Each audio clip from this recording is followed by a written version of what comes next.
ये माना जाता है कि श्रीनिवास रामानुजम मैथमेटिकल इक्वेशन को इस तरह लिखते थे मानो उनकी पूरे ब्रह्मांड तक पहुंच हो। वो ये भी कहते हैं कि उनकी देवी उन्हें गणित के वो सूत्र बताती हैं। मैं उस स्थिति तक कैसे पहुंच सकता हूं? ये सवाल है।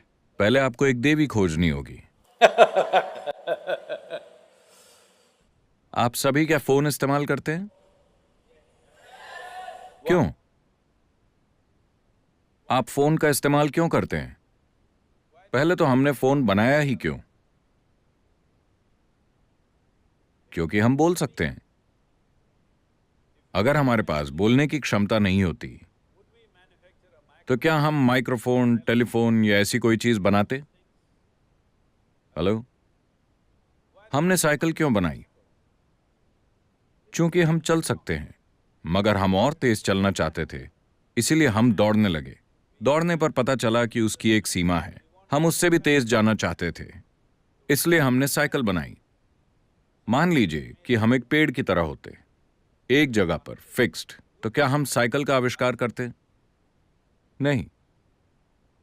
तो टेलीफोन, टेलीस्कोप, माइक्रोस्कोप, साइकिल, गाड़ियां, हवाई जहाज, ये सब क्या है?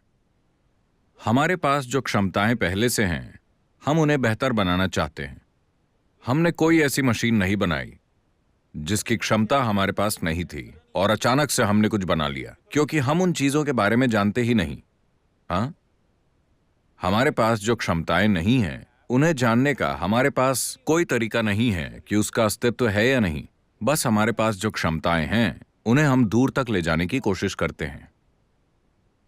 तो इसी कोशिश में हमने कई मशीनें बनाई। यहां मौजूद सभी मशीनें सिर्फ हमारी मौजूदा क्षमताओं को और बेहतर कर रही हैं। उन्होंने कोई एकदम नई क्षमता नहीं पैदा की है। इसी तरह पुराने समय से ही इस संस्कृति में हमने ऐसी मशीनें बनाई जो किसी सामान या मैकेनिकल प्रक्रिया से नहीं बनी, बल्कि ऊर्जा की प्रक्रिया से बनी है।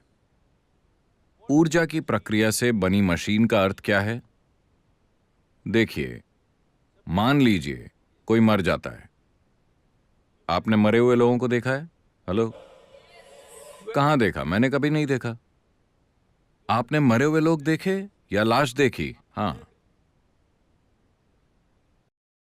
लाश का अर्थ क्या है? मान लीजिए कोई दुर्घटना या हत्या या कुछ और नहीं हुआ, या मान लीजिए कोई बस दम घुटने से मर गया। अगर कोई दम घुटने से मर गया तो उसका दिल ठीक है, वो धड़क नहीं रहा, मगर वो फिट है।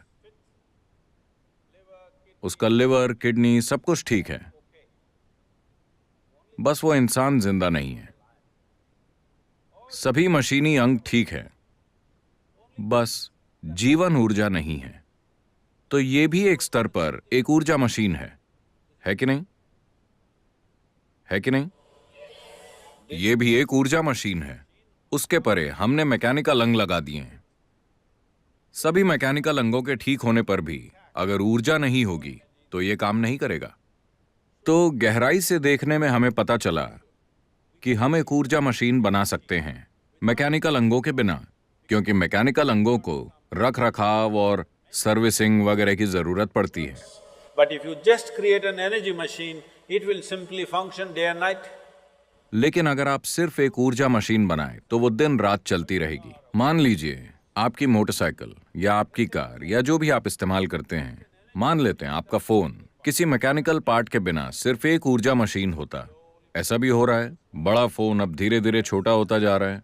कम से कम मैकेनिकल पार्ट्स के साथ वो और भी ज्यादा एफिशिएंट होता जा रहा है। धीरे धीरे ये उस ओर बढ़ रहा है जहां ये ज्यादा ऊर्जा पर आधारित और कम मैकेनिकल होता जा रहा है कि नहीं? आपको जेम्स बॉन्ड की पुरानी फिल्में याद हैं? इतना बड़ा फोन, वो किसी नवजात बच्चे की तरह लगता था, मगर आज वो इतना सा रह गया है।